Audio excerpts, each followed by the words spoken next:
ఈరోజు జాతీయ క్రీడా దినోత్సవం. ఈ సందర్భంగా కేంద్ర ప్రభుత్వము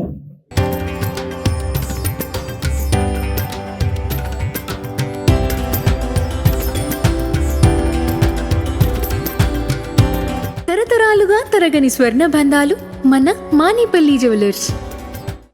క్రీడలను ప్రోత్సహించేటువంటి అనేక కార్యక్రమాల్లో భాగంగా 1500 ఎడ్యుకేషనల్ ఇన్స్టిట్యూషన్స్లో ఉన్నటువంటి విద్యార్థులతోనూ, ఆ 1500 ఎడ్యుకేషనల్ ఇన్స్టిట్యూషన్స్లో క్రీడల్లో పాల్గొంటున్నటువంటి యువ క్రీడాకారులతోనూ భారత ప్రధానమంత్రి నరేంద్ర మోడీ గారు ఈరోజు సంభాషించడం జరిగింది. ముఖ్యంగా ఆన్లైన్లో జరిగినటువంటి కార్యక్రమంలో 10 లక్షల మంది విద్యార్థులు ఈ యొక్క కార్యక్రమంలో పాల్గొనడం జరిగింది. ఎందుకంటే నరేంద్ర మోడీ గారి నేతృత్వంలో ఈరోజు క్రీడలను ప్రోత్సహించేటువంటి కార్యక్రమంలో ప్రధానమైనటువంటి వన్ ఆఫ్ ది ఎజెండాగా పెట్టుకోవడం జరిగింది. గతంలో క్రీడలు ఎవరి ఇష్టం ఉంటే వాళ్ళు వాడండి, వాళ్ళకు మాత్రం అవకాశం వస్తుంది, అందులో రాజకీయాల జోక్యము, నిజమైనటువంటి క్రీడాకారులకు అవకాశం రాకపోవడము, ఈ రకంగా అనేక రకాల అవకతవకలు, నిర్లక్ష్యము మన దేశంలో జరిగింది. ప్రపంచంలో అత్యధికమైనటువంటి యూత్ పాపులేషన్, ప్రపంచంలో అత్యధికమైనటువంటి విద్యార్థుల జనాభా మన దేశంలో ఉన్నప్పటికీ కూడా క్రీడల్లో పూర్తిగా నిర్లక్ష్యం చేయడం జరిగింది. అందుకే కింది నుంచి ఈరోజు క్రీడలను ప్రోత్సహించేటువంటి కార్యక్రమానికి ప్రధానమంత్రి గారు శ్రీకారం చుట్టారు. ఇటీవల జరిగినటువంటి అనేకమైనటువంటి అంతర్జాతీయ క్రీడా పోటీల్లో మన దేశం అత్యధికమైనటువంటి పథకాలు సాధిస్తున్న విషయం మనం చూస్తూ ఉన్నాం. ప్రధానమంత్రి గారికి ఏ అంతర్జాతీయ క్రీడా ఉత్సవాలకు వెళ్ళేటువంటి, క్రీడా పోటీలకు వెళ్ళేటువంటి ప్రతి ఒక్క క్రీడాకారుడితో ప్రధానమంత్రి గారు కలుస్తారు.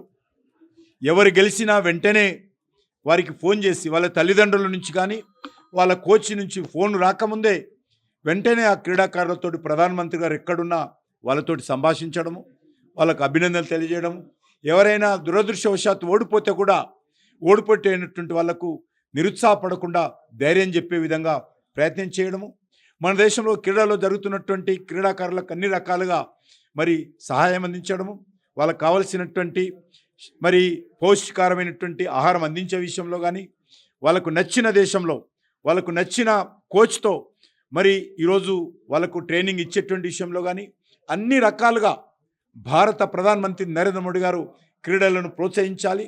మన దేశంలో ఉన్నటువంటి జనాభా ప్రాతిపాదికన యూత్ పాపులేషన్లో, విద్యార్థి పాపులేషన్లో మనం కూడా అత్యధికమైనటువంటి మెడల్స్ సంపాదించాలనేదే ప్రధానమంత్రి గారి లక్ష్యము.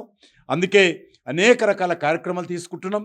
2030 కామన్వెల్త్ గేమ్స్కు భారతదేశం ఆతిథ్యం ఇవ్వబోతూ ఉంది. 2036లో జరిగే ఒలింపిక్స్ కూడా మన దేశంలో జరిగే విధంగా మనం ప్రయత్నాలు చేస్తూ ఉన్నాము. అనేక దేశాలతో మాట్లాడుతూ ఉన్నాము. 2030 మన దేశంలో కూడా ఒలింపిక్స్ జరగాలి. అప్పటి లోపల మనం అన్ని రకాలుగా ప్రపంచ దేశాలతోటి సై అంటే సై విధాని విధంగా పోటీ క్రీడా రంగంలో ముందుకు రావాలనేదే మన ప్రయత్నము.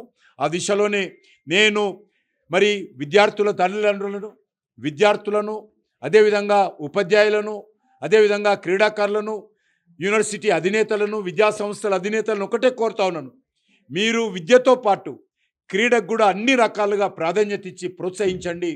మన దేశము రానున్న రోజుల్లో కూడా క్రీడా రంగంలో కూడా ప్రపంచ చిత్రపటంలో అగ్రస్థానంలో ఉండే విధంగా మనం ప్రయత్నం చేస్తే సాధించేటటువంటిది ఏది ఉండదు. తప్పకుండా మనం ముందుకు వస్తాము.